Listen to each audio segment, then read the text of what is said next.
আপনি মানজারুল ইসলামের কে হন? আমি আর স্ত্রী। তো এই যে আপনার বাড়িতে দেখতে পাচ্ছি আমরা এখানে হিরোইনের প্যাকেট পড়ে আছে, এখানে পুলিশ থানার ওসিও রয়েছেন এবং পাশে তিনার আরও আধিকারিকরা রয়েছেন। তো আপনি এই বিষয়টাতে আপনি কি বলছেন? আপনার বাড়িতে উদ্ধার হলো হিরোইন, জায়গাটাতে হিরোইনটা পাওয়া গেছিল, দেখতে পাচ্ছে সে জায়গাটাতে পুলিশের আগে প্রথমে ঢুকেছিল 3 জন। যখন কিছু পাইনি তারপর আমাকে বলছে আলমারি খুলো, আমি আলমারি খুলেছি। আলমারি খুলে ও আলমারিটা চেক করলে না, আলমারিটার একটা বালিশ টেনে ফেলে দিয়ে বলছে স্যার পাওয়া গেল না। ওখানে জিনিসটা রাখার চেষ্টা করছিল সিভিকগুলো, কিন্তু ওখানে পারেনি কারণ আমি দাঁড়িয়েছিলাম। তারপরে বিছানটা একটুখানি, আমি যদি হিরোইন অরিজিনাল যদি হিরোইন পার্টি ধরতে চাই তাহলে আমার বিছানা অরিজিনাল এতটুকু জায়গা উল্টাবে না, পুরো বিছানাটাই উল্টাবে।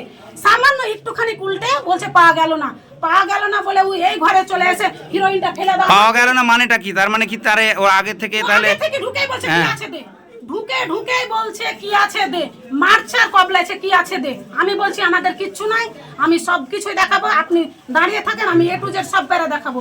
ও আমাকে সময় দিচ্ছে না, বলছে মাগি তুই এখানে দাঁড়া। এইভাবে আপনাকে ভাষা ব্যবহার করেছে? দুবার গাল দিয়েছে। কে গালিটা দিয়েছে আপনাকে? কোন অফিসার গাল দিয়েছে? এই অফিসার গাল দিয়েছে?